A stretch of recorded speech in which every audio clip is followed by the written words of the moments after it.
and welcome to the podcast of Loughborough University's Institute of Advanced Studies, a podcast where our international fellows discuss the most pressing issues of today that we're all facing and share their exciting research ideas. We hope you enjoy today's talk. Thank you for tuning in. Welcome everyone. I'm absolutely delighted to see you all here today and to have people joining online. Thank you very much for your time.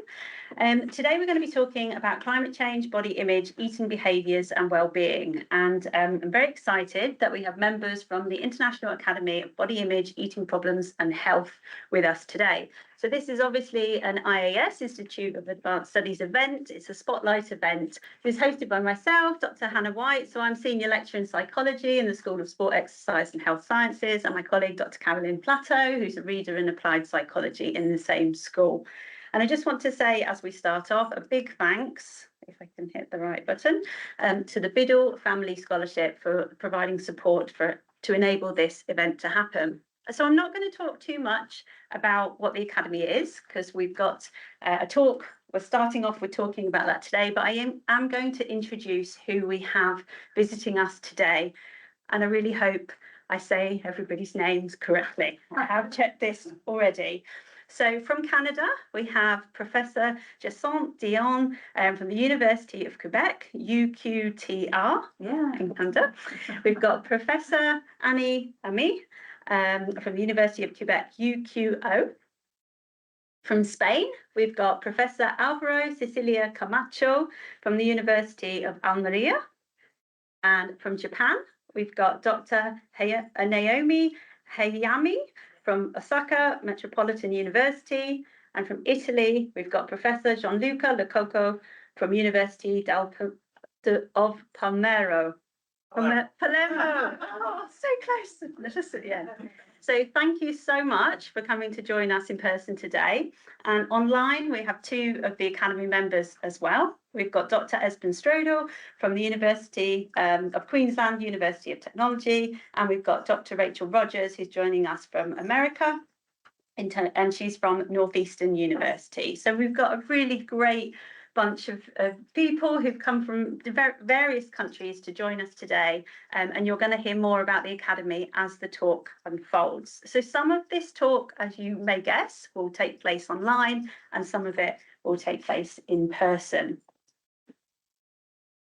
So what can you expect today? We've got an introduction to the Academy, which is going to be led by Esben, who's going to join us online. You can see him in the corner already. The Academy focuses on doing cross-cultural research. So this is why we have so many international colleagues in the room. We're going to talk a bit today about the rationale and the theoretical model for what the current research project that we're doing, which focuses on climate change, body image, mental health and eating behaviours among young adults. And that's going to be presented to us by Dr. Rachel Rogers. We're then fortunate, because this research has been running for a little bit already, to have some recent research findings. So we're going to be getting some hot off the press preliminary findings from Esben and Gianluca as well. And then I think it's particularly interesting with research that involves multiple countries and multiple colleagues to reflect on what that process is like. So the Academy does very large-scale research studies, so I think it's really helpful for us to get an insight into the processes, some of the benefits of this, but also some of the challenges with different processes involved in conducting cross-cultural research. And we're lucky to have several colleagues who are going to be reflecting on their own experiences of this process. Going to finish the discussions today with a roundtable discussion in terms of experiences of maintaining successful and unfunded international collaborations. So how can other people follow the same model that the Academy has? How has this worked for us? How has it made it happen? So the Academy formed in 2016, and Carolyn and I were invited to be part of it in 2022. So we're joining after the first studies already established, and delighted to be part of it. So we're going to now talk about the main study that focuses on climate change, which hopefully you're all interested to hear about today. So I'm going to hand over to Esben to give a bit of an introduction about what the Academy is, so you can hear more about it. Okay, excellent. All right. Well, hello everybody. So just going to give you a little bit of an overview of the origins of the Academy and I guess how we came together, how we function a little bit, so forth. So give a bit of a context for the other presentations that will follow me. So the Academy was born out of our two founding mothers, Lena Riccadelli and Marita McCabe, two outstanding international researchers from Melbourne, Australia, who had really extensive research collaborations, connections with really key researchers throughout the world. And they got together and chatted about, I guess, the research they were doing and their desires to, out of all the collaborators they were working with, to handpick a few that they, I guess, particularly saw promise working with, and to start a new research collaboration. And so they handpicked a group, and we met first in 2016. So this is our 10-year anniversary this year. We were lucky enough that Gianluca housed us at Palermo. And there were 15 academics to start with. We came from those countries listed there. And we were quite a diverse group. There were researchers there into body image, and probably predominantly body image, some into eating disorders and some into health. I just sort of tagged along to some instance. At the time, I didn't have a very big research profile, but I'd known Lena for quite a few years, in that I'd served as the national chair for the College of Health Psychologists in Australia for 4 years previous to that, and had gotten on well. So she was kind enough to invite me along to this group. And we started off really just trying to work out, what do we want to research, given that there was such a diverse range of researchers. So the group really started off by forming a group that Lena and Marita thought would gel well, who were competent researchers and who they liked working with, more so than an overarching specific research topic.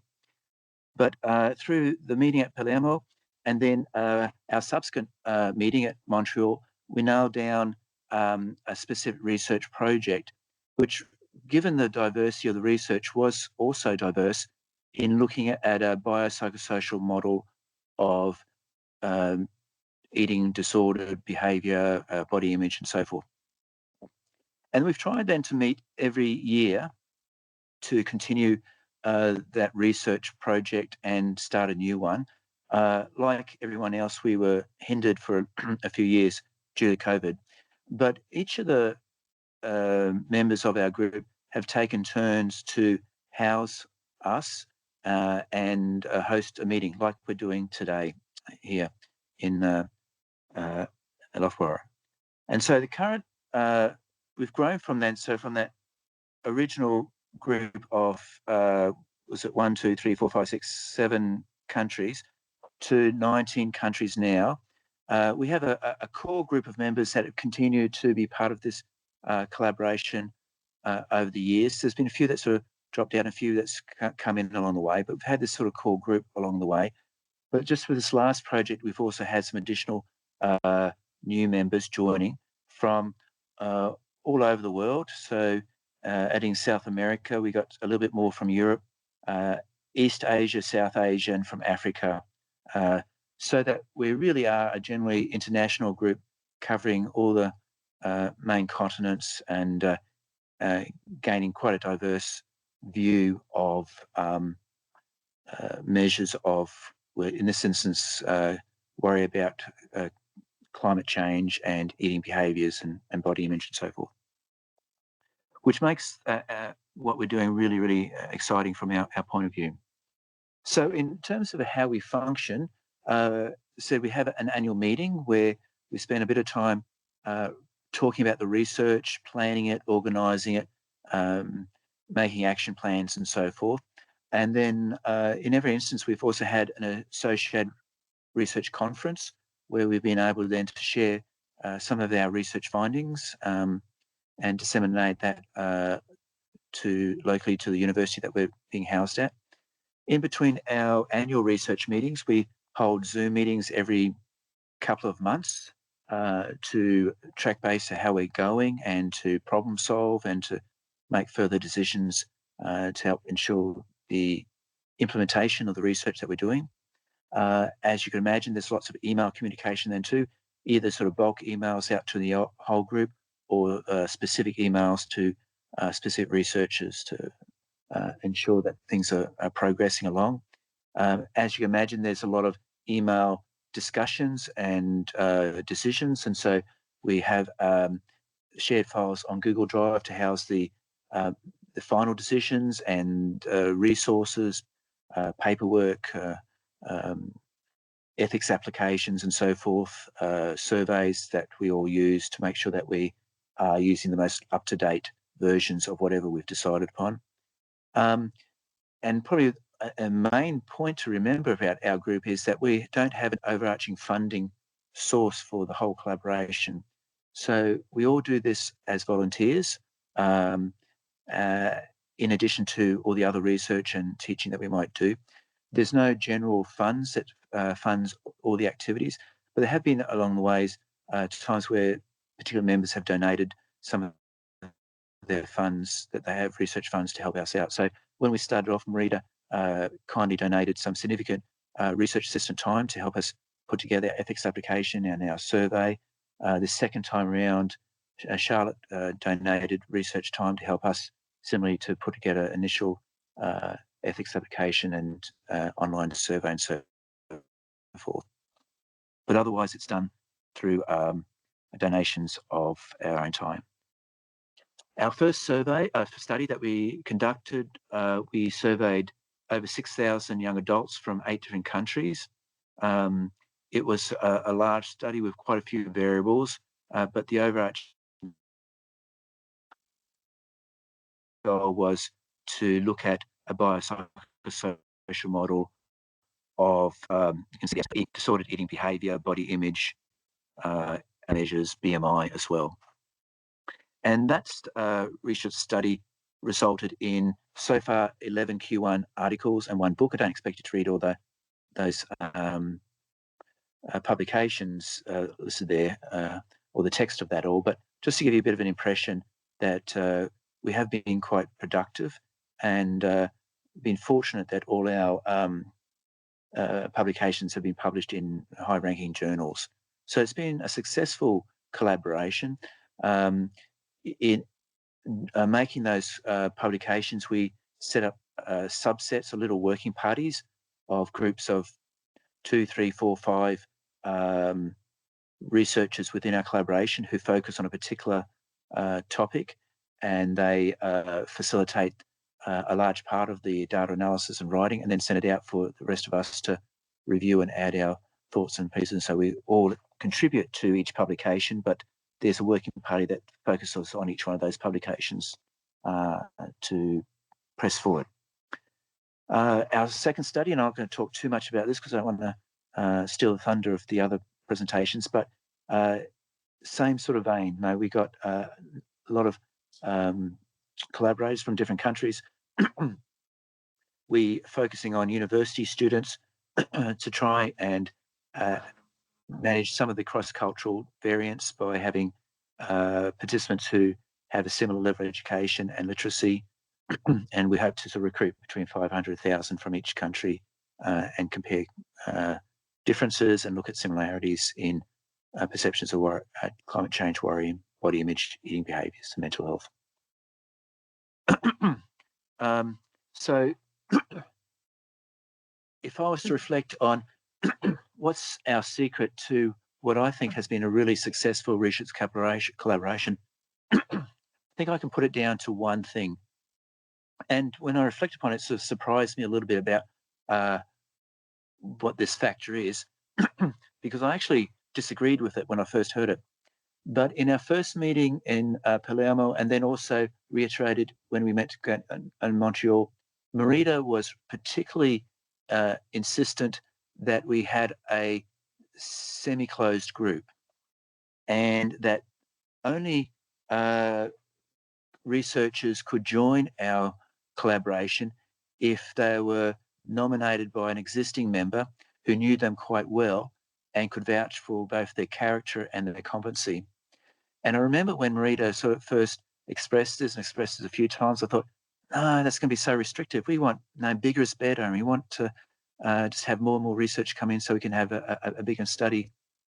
But over the years, I've come to realise just how important that rule is. And the reason is that I think what makes our group successful is that we all get on really well. We respect each other's competencies and abilities.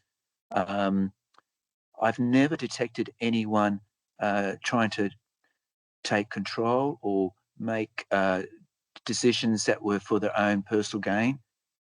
We all volunteer our time. We help in and jump in when somebody needs help.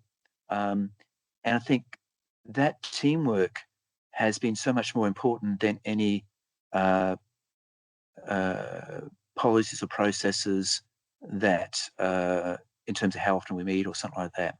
And just on a personal note or disclosure, what it means to me is when I first got, well, in 2015, I'd been the national chair of the College of Health Psychology for 4 years and trying to build my research profile, but just had a really long series of bad luck with collaborators where I felt either exploited by strong researchers or struggling to have success with research projects with other researchers who just probably weren't so competent with research.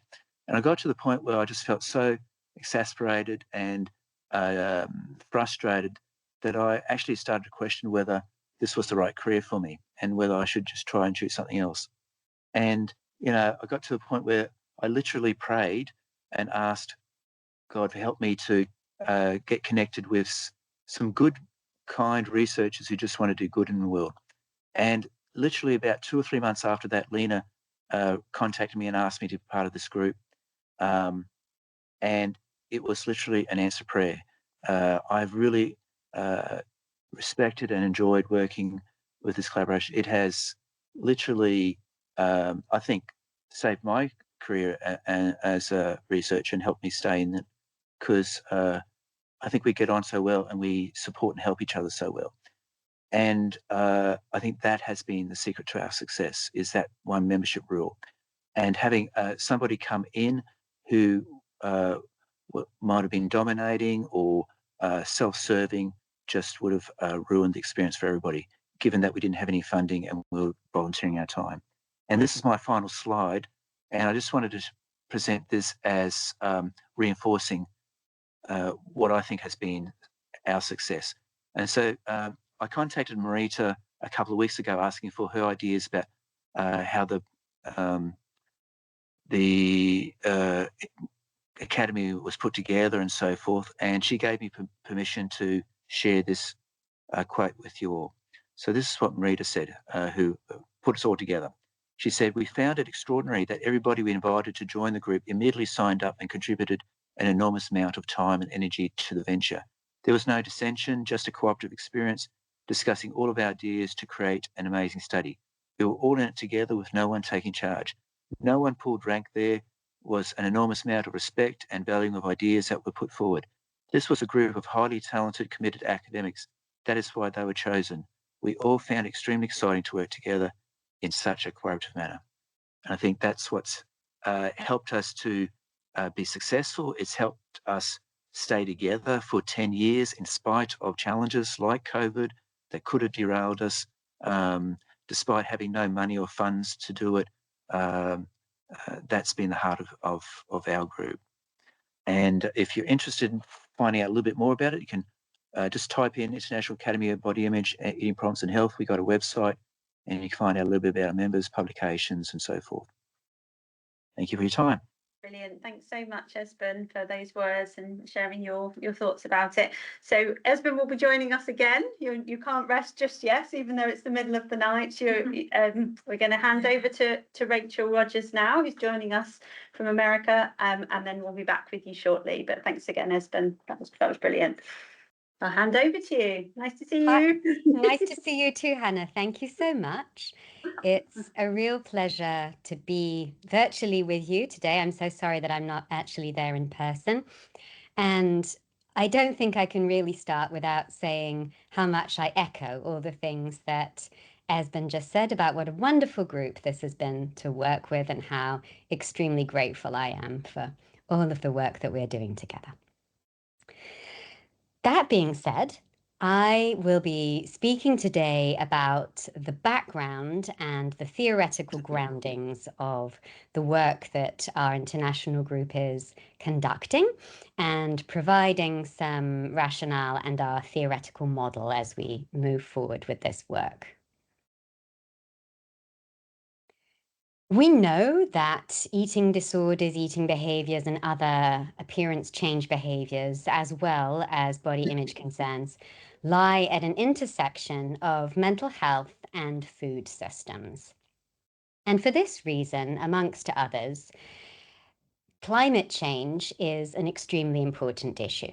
We know that climate change is already happening and impacting food and eating. And regardless of where you might be on the globe, there is no doubt some way in which you will have already observed this happening. We also know that it is a systemic issue, and the graph here that you'll see represents in different colors the areas of academic disciplines that are involved in studying the impact of climate change on eating behaviors and food. And it ranges from things like astronomy to recursion theory, which is part of mathematics. I've no idea what it actually is, but it clearly demonstrates that there is a very wide applicability and impact of these issues. Nevertheless, despite the extreme relevance to eating behaviors and body image and other health behaviors, we really know very little at this point about the ways in which climate change is affecting these dimensions. Just a few notes of background to set the stage for what everybody else will be saying. Body image, we can consider as being a range of feelings and thoughts and behaviors, some of which lie towards the left of this slide and are problematic. And this is when we see body image being rigid. It's in the foreground for people. It's a source of distress. There is a focus on behavioral body change efforts to reduce these negative internal experiences, and it's very corseted by societal discourse.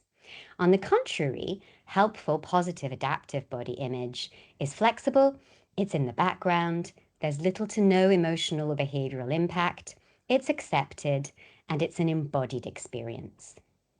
Similarly for eating behaviors, problematic ones are likewise rigid and rule-driven. They can present as restricted or disinhibited. Eating is experienced as effortful and is often weight and shape oriented. And eating may also occur as an emotion regulation strategy. On the contrary, when eating is adaptive, it's flexible and varied, it's internally regulated, it's comfortable and enjoyable, wellness-oriented, and is responsive to internal cues of hunger and fullness. So given this, what do we know about climate change and the way in which it might be related to some of these experiences? One of the best established risk models for problematic body image and eating behaviors is the model in which negative affect and weight concern, as well as food preoccupation, come together to produce disordered eating. Negative affect can include all sorts of negative internal experiences. So we refer to negative affect for things such as anxiety, such as depression, such as a variety of worries and concerns. And similarly, food preoccupation is the extent to which food is problematic and uncomfortable and present in the foreground on people's minds. And so together, these risk factors are well supported as determinants of eating problems. As you just saw briefly in the previous presentation, if we think about climate change, we can identify ways in which it might affect and likely exacerbate all three of these factors. Climate change is worrisome at best, it's traumatic at worst, and so there's a clear impact on negative affect. It may increase weight and shape concerns through a number of pathways that we'll talk about briefly next, including overall increases in temperature. And it is also likely to impact food preoccupation because of the effects on agriculture, on food systems, on food availability, and food security, as we'll talk about. Given all this, there are a number of extremely good reasons why there would be a relationship between climate change and eating behaviors and body image. So I'll briefly review some of the theoretical pathways that I was just mentioning, and I'll touch specifically on food access and security, the elevations in temperature, concerns related to food safety and eco-anxiety, and then some indirect impacts that include the negative affect pathway more indirectly. Climate change leads to a number of modifications in agricultural environments, one of which is the lower availability of water and the greater frequency of natural disasters in food-producing areas. And these elements together have important impacts on cost and availability of fresh foods, which in turn increases food insecurity. Food insecurity is the construct that refers the degree to which people have adequate access to food, and it is typically separated into a severely food insecure group, in which many people in a family unit are going without food for several days, a moderate severe insecure group where there are uncertainties and maybe some people in the family don't always have adequate access to food. We note that when that occurs, typically the adults go without food for the benefit of the older and younger people who are seen as being more vulnerable and more in need of the resources. And then a food secure group. It's well documented that there is a relationship between food insecurity and eating disorders, which is often perhaps contrary to what people might expect. There's a stereotypical belief that if there isn't access to enough food, you probably don't have a disordered eating pattern. And on the contrary, we know that food insecurity does not mean that there's a continuous absence of food, but rather periods of scarcity and then periods of abundance around, for example, food banks being accessible or paychecks coming in, and that cycling through the periods of scarcity and abundance can precipitate binge eating. As noted, climate change will result in changes to the availability of foods and their costs, leading to food insecurity. And food scarcity may lead to overall population weight reduction, as well as this alternating between periods of scarcity and abundance. And weight reduction in itself is also a risk factor for eating disorders through increased preoccupation. And this is something that has been shown for a very long time, for example, with starvation studies. Increased temperatures may also lead to changes in the food industry as conserving foods, transporting foods becomes more difficult, and a lower availability of fruits and vegetables and water-intensive cereals such as rice, which we know is a staple food in the diets of millions of people, leading to the food industry likely developing substitute products, which will be highly processed, and highly processed foods are also documented to be related to higher levels of disordered eating. This is just an example of the way that the food industry intervenes in disordered eating patterns. And so engineered foods are where we see the effects of highly processed foods, but overserving and overconsumption, which can, of course, occur in an alternating period of scarcity, as well as diet foods, and perhaps here, more importantly, health claims, which may also become an area of focus of the food industry once preoccupations around food safety occur. And finally, a last point here is that rising sea temperatures are linked to lower marine food security, which may exacerbate these effects even more. The second pathway is elevations in temperature. The data here are scarcer, that there is a signal that warmer weather may increase body exposure and then subsequent body dissatisfaction and dieting. We tend to see levels of appearance preoccupation being slightly higher at the population level in warmer climates. This may also result in metabolic shifts due to shifts, sorry for the typo, very unfortunate, shifts in temperature and elevation. And we also know that higher temperatures are associated with high levels of interpersonal violence and poorer mental health, particularly when they are unusually high temperatures for an area.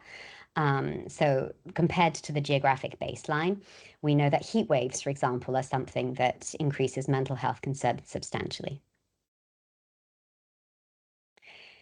Concerns and eco-anxiety may also result from modifications of climate change to the air and water quality. We have already seen over the past 10 to 15 years the emergence of disorders that are termed orthorexia nervosa, that center on food quality rather than shape and weight concerns. There is also accumulating evidence that eco-anxiety and related climate concerns are associated with a range of mental health concerns. And more specifically here, it's very likely the eco-driven changes in diet may exacerbate eating concerns. If, for example, a person believes that there are particular foods that may have an impact on the environment, but those are preferred foods, and therefore they try to avoid them, but this leads to cravings, despite the motivations for restriction, which here would be climate related, this could still generate a range of disordered eating behaviors. And finally, as I mentioned, there are some indirect pathways. We know that disordered eating, as well as things like excessive exercise and the other range of body-related behaviors that I was mentioning earlier, are highly comorbid with trauma, anxiety, and other mental health disorders such as depression, as well as substance abuse. And trauma and vicarious trauma related to natural disasters have been shown to be associated with eating disorder symptoms. By vicarious trauma, we refer to things that are experienced on the global level largely due to media coverage.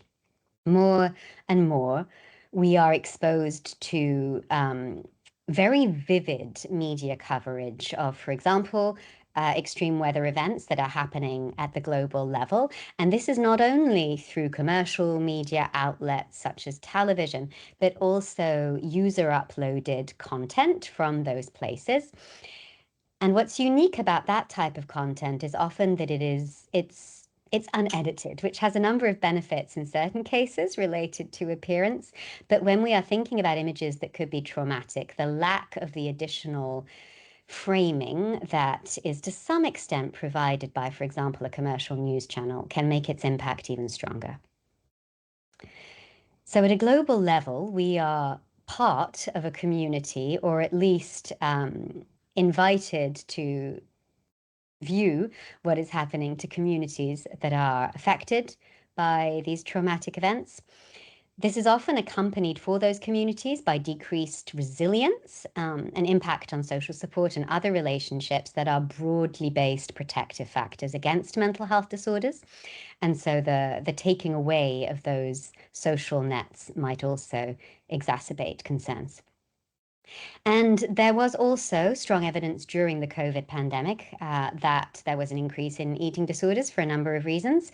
And we are on the very verge of other pandemics, as we know. And so those effects may also contribute indirect risk factors for eating disorders. A very last word on protective factors. There is really very little data here, but it's something that we as a group are interested in, is that some stances or attitudes towards climate change may be more helpful than others. For example, there's emerging support for the fact that externalizing stances, so anger, activism, stances that allow anxieties and preoccupations to be expressed, have been associated with more positive well-being and therefore may be protected. And similarly, at the social level, social context in which access to fresh local foods is facilitated may also be protective. So that was just a very brief overview of the theoretical basis of our large collective work. And I welcome questions, but otherwise we'll hand over to those who will start presenting some of our initial findings. Thank you for your attention.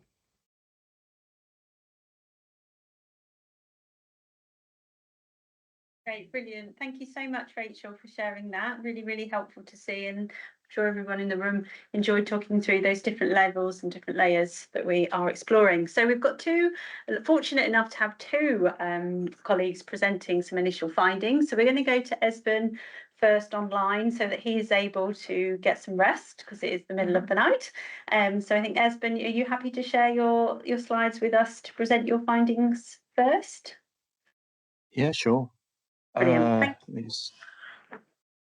All right, hopefully you can see those slides. Okay, so giving this presentation in conjunction with one of my colleagues, Handy, who's a professor from Indonesia. Indonesia has probably one of the most successful recruitments in our group and collected a lot of participants already. So it allows us this sort of preliminary findings from their group. So if you don't know, Indonesia lies just above Australia and in between Australia and the Philippines and Malaysia and so forth. It's a large country in terms of islands. There's about 17,000 islands as part of Indonesia and a really large population. Australia's got about 28 million people. Indonesia has 288 million people, so 10 times the size of Australian population. They are largely a Muslim country. I think it's about 87% Muslim and about 10% Christian. And even though a large country with lots of manufacturing and agriculture and natural resources, still around about 9% of the population fall within the poverty range. And so they're considered a developing country with, some financial challenges there as well. We surveyed, it was a bit over 1,000 participants, but after weeding out a number of exclusion criteria, it's about going to show you data from 839 participants. So majority were female, about 60% female. They tend to be younger. These are university students, averaging age about 20. Most, you can see that. I'm going to try and move this screen. I can hide that. Were undergraduates and some masters, very few PhD students. Most were lived alone or with their family. There was a relatively good spread of socioeconomic status there, that sort of ranking of perceived ranking of their socioeconomic status. Community groups, so very few had diagnoses of a mental health diagnosis or an eating disorder diagnosis. And I'm not going to show you data from all the variables, of course, but just a bit of a snapshot. But I wanted to particularly focus on these two key variables: climate change worry and eco-related eating behaviours. And you can see that I've got some examples of what climate change worry scale measures. 10 items, things like I worry about climate change more than other people. I tend to seek out information about climate change in the media. I worry about how climate change may affect people I care about. So questions really about worry or anxiety about climate change, how it's going to affect oneself and other people. And then the other key variable we measured was eco-related eating behaviours. Again, 10 items. Questions like I avoid eating meat due to concerns about climate change. I try not to waste food due to concerns about climate change. I try to eat less because of my concerns about climate change. So we've got some questions about worry about climate change and some about eating behaviours due to climate change. Within this group or population that we surveyed, pretty clear that Indonesian university students do worry a lot about climate change. So on the scale, it can range from 10 to 50. The mean was 35. And you can see there from the graph there, the majority had quite significant levels of concern about climate change. And you can understand that given the context that Indonesia is a country where there is concerns about food availability, even though they produce a lot of food. They have a lot of natural disasters in terms of cyclones, earthquakes, tsunamis, and so forth. So there's lots of reminders about the impact of the environment and climate upon their lifestyle. And you can see that sort of borne out the fact that there's a lot of worry there about climate change. In terms of who worries, slightly higher in female university students than males. Those with a little bit more education, a master's degree, are worried more than those in undergraduate. No real difference depending on where you lived, but a weak correlation there with socioeconomic status. The higher level of socioeconomic status, the more they tended to worry about climate change, just a small effect. And in terms of eating behaviours due to concern about worry, no gender difference, but same finding that more likely to change your eating behaviour, eat because of your concern about the environment, the more education you had. Again, no difference depending on where you lived, but again, a weak sort of correlation there with socioeconomic status. As you could expect, there is a correlation there between worrying about climate change and eating based upon concerns about the climate change. Quite a strong correlation there. No real difference between males or females. But, you know, what is that relationship due to? Is it due to climate change worry at all, or could it be due to general anxiety and psychopathology or eating disorder-related behaviours? And so we've tried to explore that as well. These are just bivariate correlations. The left-hand column is the total sample, and then we've got males and females, and looking at the correlation there with climate change worry. And you can see the dark green is statistically significant at less than 0.01. A lot of those variables were related to climate change worry, but you can see particularly the GAD2, so anxiety was related, which you'd expect. But interesting also perceptions of body image. Those who had a greater desire for being thin and having low body fat were more likely to have high levels of body change worry. Those who restricted their eating, more likely to have a climate change worry. Those who engaged in binging. And so with the eating related behaviours, again, similarly, you can see the relationship between eating eco-related eating behaviours and body image and eating pathology. And so important then to see, well, how much is climate change worry related to eco-related eating behaviours after controlling for general psychopathology, anxiety and depression, and eating pathology. And so this is a multiple regression analysis with all those variables in there. Explains 26% of the variance of eco-related eating behaviours. And you can see even after adjusting for GAD2, which is anxiety, the PHQ2, which is depression, and after adjusting for eating pathology in terms of body shape, weight overvaluation, restricting their eating due to eating pathology, body dissatisfaction, climate change worry was still significantly related to eco-related behaviours and a moderate effect size there. So there's something there unique that those who worry about the climate change do change their behaviour, and it's not due to them being anxious or depressed or having eating pathology. Flipping that over though, interesting enough, the same sort of pattern happens there for eating pathology.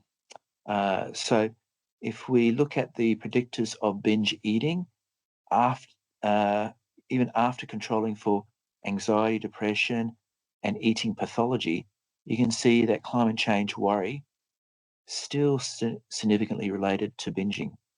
So the link between worrying about your climate change and binging is not due to associated anxiety and depression or eating pathology, something unique there, which is important for us to know and identify in terms of understanding that pathway and that there is, I guess, room for interventions there. That people who worry about climate change are more likely to eat or change their eating behavior, but they're also more likely to engage in pathological eating as well, such as binging. And so there's a lot there for us to unpack and understand. And as we go along, we'll add in more variables into those models and try and understand those pathways. But interesting that even in what might be culturally diverse countries to at least Australia, and I would suspect the UK, that climate worry is a significant issue and important for us to investigate and understand how that affects body image, how it affects healthy and unhealthy eating behaviours, so that we can develop interventions to try and reduce pathologic eating and unhelpful body image issues related to climate change. And that's it.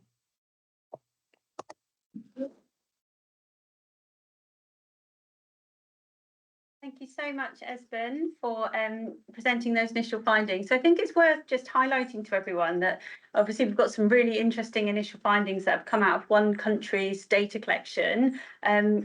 The Academy are actually doing this project across 19 countries. So while we've got them in country-specific preliminary findings, the goal at the end obviously will be to look across the data from multiple countries to be able to look for patterns across, and also you can start to see how things might differ based on geographical regions. So lots of future things to discuss to build on this, but really, really helpful to have some initial findings today to just highlight how important people's perceptions of climate change is in terms of their eating behaviour. So thank you again, Esben, and thank you for joining us today and for presenting so far. Just, enjoy the rest of your evening. Thank you. Okay, good night. Good night, yes.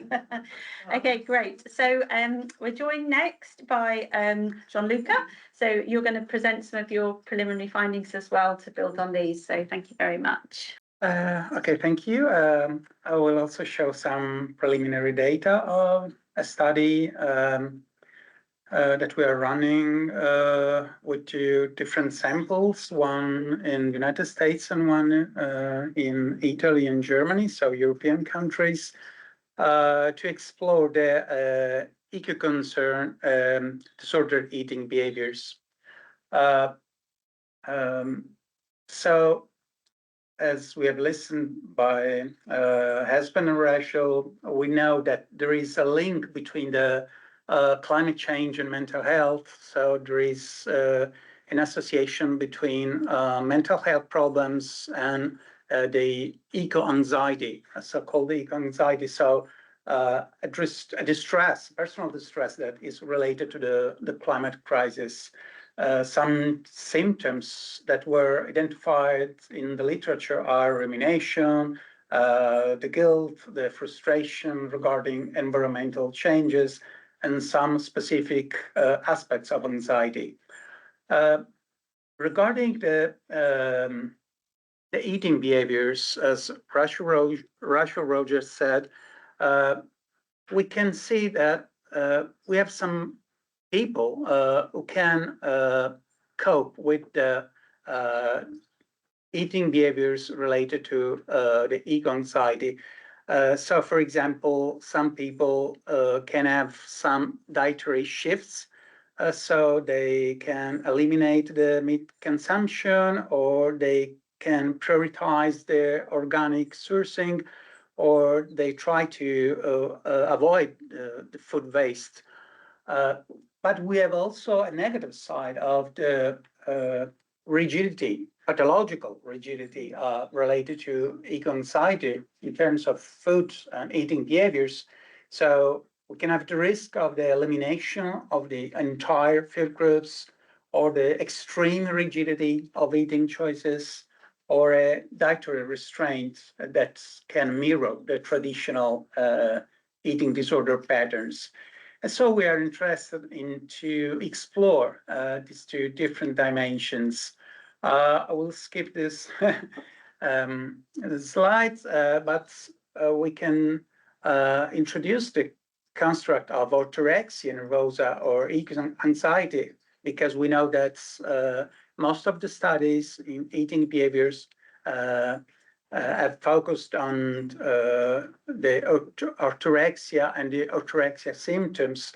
So, for example, orthorexia focuses the purity and the quality of foods driven by fixation on the capacity to affect health. So I want to eat only organic foods. I don't want to eat any foods with meat or ultra-processed foods and so on. However, we have some important research gaps. So we know that adaptive dietary changes are known responses to eco-concern, but the disordered eating behaviors within this context remains uninvestigated in the literature. So we don't know what is the link between the eco-concern, the climate change worries, and the disordered eating behaviors. So this preliminary study has two main objectives. One was to develop and validate a new screening measure we call the eco-concern related disordered eating. And the second aim was to map the associations between the eco-concern, some mental health dimensions, and some distinct typologies across different countries. So briefly, the results of two studies for the two aims. The first study recruited participants online in the United States through Prolific, and we have 305 adult participants. And this study tried to explore the psychometric characteristics of the scale, the eco-concern related disorder eating questionnaire. And we found excellent internal consistency of the scale. And we found support for the unidimensional structure of this scale. So one factor model that accounted for 80% of common variance, and the goodness of fit indices were good. These are the items or the of the scale. So if you remember the items that has been just shown regarding the eco-concern related eating behaviors, here we can see that we have a specific focus on psychological distress. So, for example, eco-concerns related to food take up a lot of my mental energy. I feel very depressed about how eco-concerns affect my eating and so on. The items with the highest loading in the one-factor solution were item 8. So my eco-concerns related to food are distressing and overwhelming. The item 3, eco-concerns related to food take up a lot of my mental energy. And also the item 6, my eco-concerns related to food have a detrimental impact on my health. And last, the item 7, my eco-concerns related to food are negatively affecting my personal and social life. So after that, we try to explore some different profiles of disordered eating that can be associated with the eco-concern or eco-anxiety. In this second study, we recruited 326 adults across Italy and Germany. And we adopted a Latin plus analysis to identify some subgroups of participants based on their dysfunctional eating behaviors and body image concerns. And the Latin plus profile analysis, of course, I will not dive into the statistical aspects of Latin profile analysis, but we identified 4 different subgroups of participants. 40%, 46% of participants were classified at low eating disorder risk, so baseline profile with satisfactory body image and without or with very, very low disorder eating behaviors. Then we have a class 1 with 70% of people with mild weight and shape concerns, which were measured by the eating disorder examination questionnaire. So they have some elevated concerns with the weight and shape, but low binge symptoms. And the class 2 and the class 4 were more problematic. So class 2, we labeled this group as weight shape preoccupation because they had some elevation in some subscales of the eating disorder questionnaire. So dietary restraint, weight and shape concern, and lower body satisfaction. And then the last group, of course, is the tiny group, only 7% of people with high eating disorder symptoms, which were measured by the eating disorder questionnaire. And the interesting thing was to see how these 4 groups can differ in terms of the eco-anxiety or eco-related concerns. So here we have the differences. You can see, for example, that we have some differences. If you look at the last column, we have the post-hoc comparisons across the 4 groups.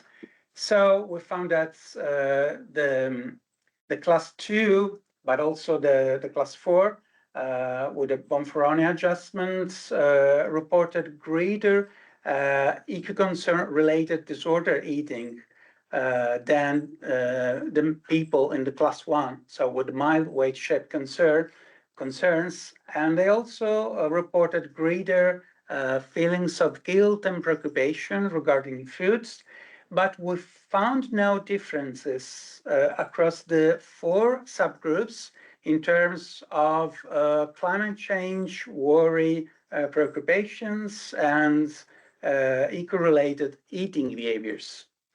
So we have some differences on specific disorder eating measures, but we had no significant differences in some generic climate change anxiety scales. So our conclusions of this preliminary study is that there are a subgroup of individuals that we labeled as weight shape preoccupation or people with eating disorder symptoms that can report greater disorder eating behaviors that are linked to the eco concerns, but the groups did not differ in other eco concern scales. So it's likely that the eco concern related disorder eating, this new measure, can tap specific aspects of problematic eating that are not measured by the other eco anxiety scales. And so we have a conceptual framework that could be developed based on these results. So the first result is the eco-anxiety, the link between eco-anxiety and disorder eating is very complex. So we have, of course, a general eco-anxiety. We have a traditional disorder eating.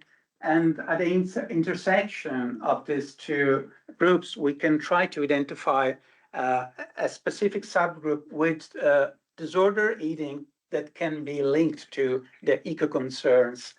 The implications for the practice. So we know that we need a screening for measuring this eating behaviors that are related to the eco concerns, and so this measure seems promising to be a good screening a measure, and we need to identify the vulnerable populations. So because clinicians can recognize the patients presenting with traditional weight or shape concerns can be at higher risk of internalizing the climate messaging into severe pathology.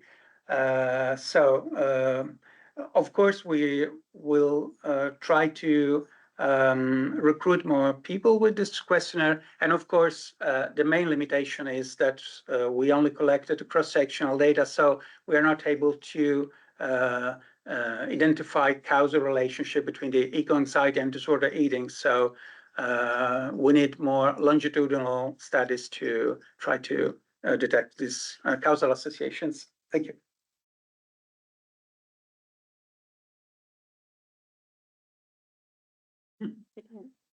Great, thank you so much. And we're already starting to see, aren't we, with the work that's presented today, how different individuals might respond to some of their concerns about what's happening in relation to climate change, and some worries around that, particularly around disordered eating. So fantastic and really, really interesting findings. Thank you.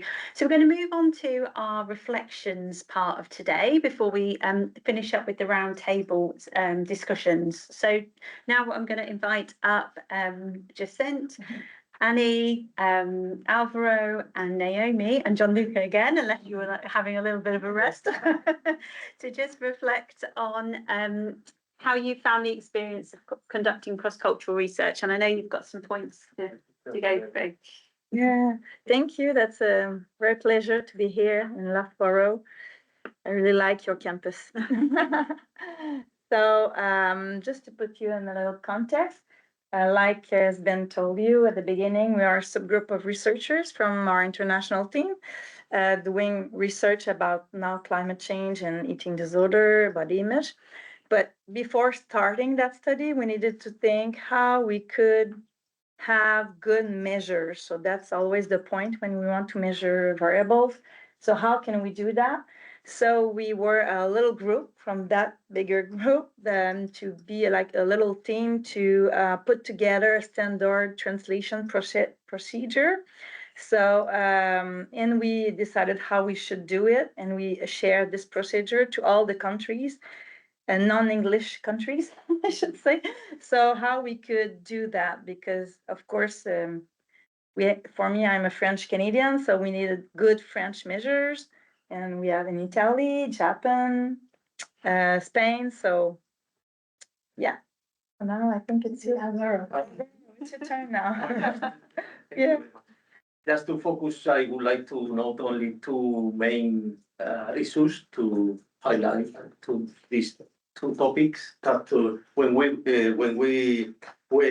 we seem to conduct cross-cultural research, one is the sample bias, because when you review academic literature, you can see that many of the research are from developed Anglo-Saxon countries. There are underrepresentation of other countries, no? And then interesting the cross-cultural, because it is estimated that only with the 12% of population we generalize the theory in the world, no? Because the main research is on focusing on sampling in these countries, but not the rest of the world. But contrary, we generalize the theory and the knowledge around the world, no? With the theory, but sometimes it's not applied. It's not possible to apply to other, because we don't know this context. And then one topic is that we need to give voice to this unrepresented or underrepresentative context, no? With other, how just try to collect more sample in these countries, no? But the second issue arises if we wish to expand our sampling, no, to geographically representative areas, which at times cover a vast percentage of the world's population, no, like China, India, Brazil. We incorporate these countries, no. We require measurement tools that reflect the same meanings. This is a big challenge for us if we want to take sample with this in this context. That is to say that whether the cross-truth is measured generally mean the same things, no, across different cultures. That's the concept that we are measuring exists in the same manner within the other countries. For example, imagine collectivist culture like Japan or individualistic culture like US. No? Probably they perceive in different way some of the construct. No, then it's not easy to measure this in different culture. No. Mere literally translation frequently destroy the cultural nuance. Then we suggest that we require rigorous process of back translation and cultural rather than linguistic or literal adaptation. No? And this is what we are going to focus now with Tingani, no? And Naomi, explain how we deal with this to represent other culture, no? And context. Yeah. Thank you. Can I just go here? Yeah, you can. Yeah. Slide. You need the photo for yeah. Okay. So let me explain the procedure we did for translation. So firstly, we discussed how to develop our questionnaire in each country because we wanted to make sure every country has exactly the same meaning from the English version. So firstly, we checked for existing translations because in each country has a different situation. In Japan, we didn't actually have many Japanese version of the measurement we used. So each country, and then I'm not sure how many, neither didn't, yeah. We actually didn't find most of the measurement in our countries. So we had to translate most of them actually.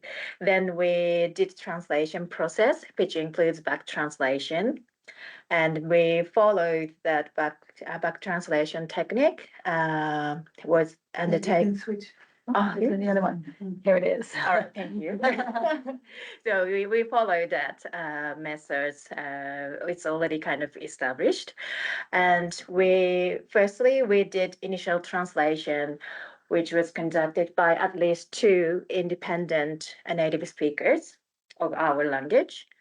And then we did comparison, and the 2 translated versions were compared, and there were some discrepancies. So we discussed and within the team in each country, then we've got the first version. Then we moved on the back translation. And the back translation was conducted by at least 2 independent native English speakers. And then we made sure that each country had that independent native English speakers to make sure that the meaning is consistent. Then again, we did comparison, the 2 English versions, and of course there are discrepancies between 2 versions. So we discussed and within the team, and then translation was finalized. Then the final version was conducted in a pilot testing. And basically, we conducted a pilot test with 3 to 5 persons from the target population and university students. And I've done mine with my research students in our research team, which is not in this project. And they gave us some feedback, and also we could make sure that all the data was fine. But actually, that pilot testing was very useful to find out small issues because we researchers thought this final version is, kind of perfect, but that never came actually. No. Yeah. So actually, that pilot, the participants in the pilot testing, they gave us some answers. Some questions that sounded a little bit like strange, and then some words were not really understandable because they are not very familiar with. So in that cases, we had to go back to that English version and the translated version to see how we can fix it, the problem. So there we had to work on that minor changes again and again to fix, and then sometimes we need to add some explanation in the bracket to make sure everyone can understand that word. And finally, we're nearly done. And then, we just started in Japan, and then it's going well now. Good. Yeah, we went through, each country, went through that process, to make sure that meaning. Yeah, thank you. That's all. No, I'll be good. I just need to figure out. Okay, so again, like just said, I'm a French speaking from Canada, and I'm very happy to be here. So we'll be discussing some challenges. There's many more, but of course, these are the ones we encountered so far. So what did we not necessarily expect?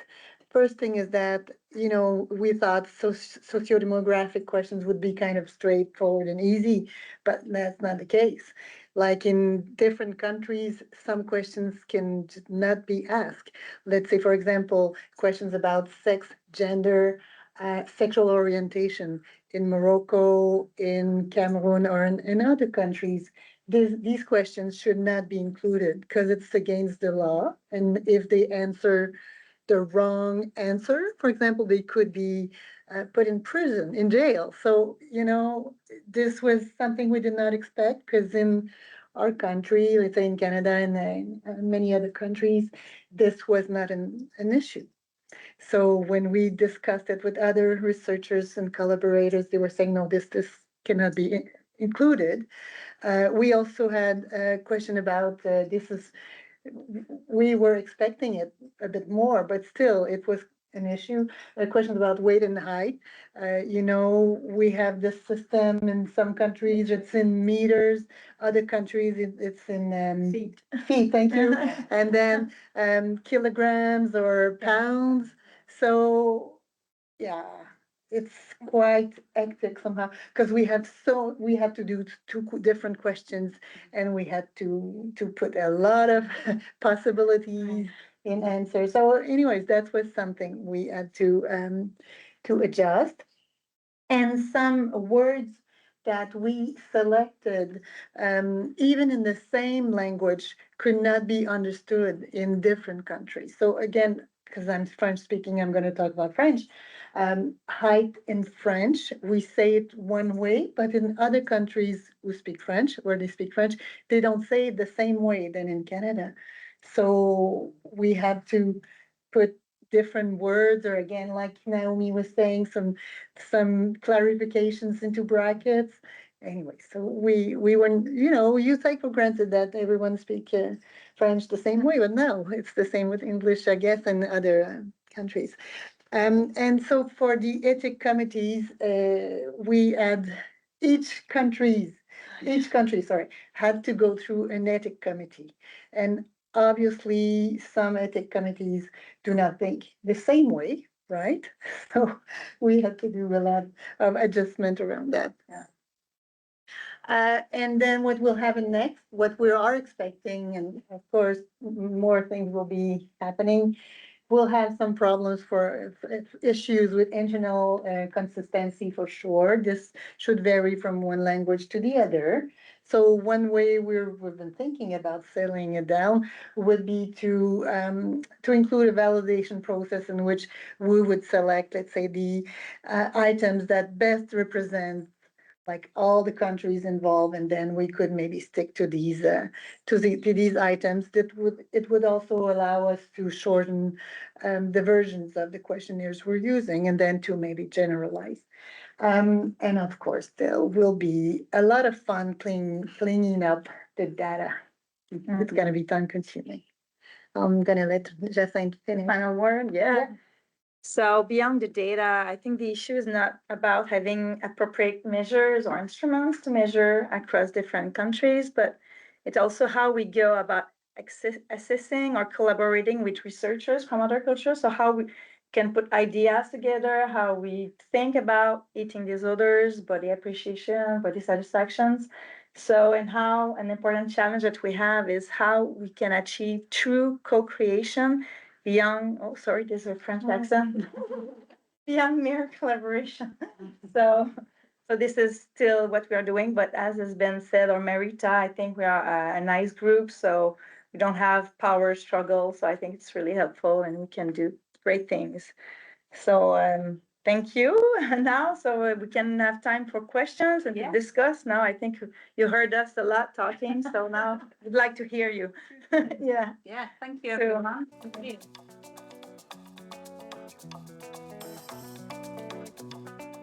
Thank you for listening to the podcast of Loughborough University's Institute of Advanced Studies. A quick reminder about how to stay connected. You can find us on Blue Sky, LinkedIn and Instagram, and you can also watch the presentations on YouTube. The podcast is available on all the major platforms. Please download, share, and most importantly, subscribe. See you next time.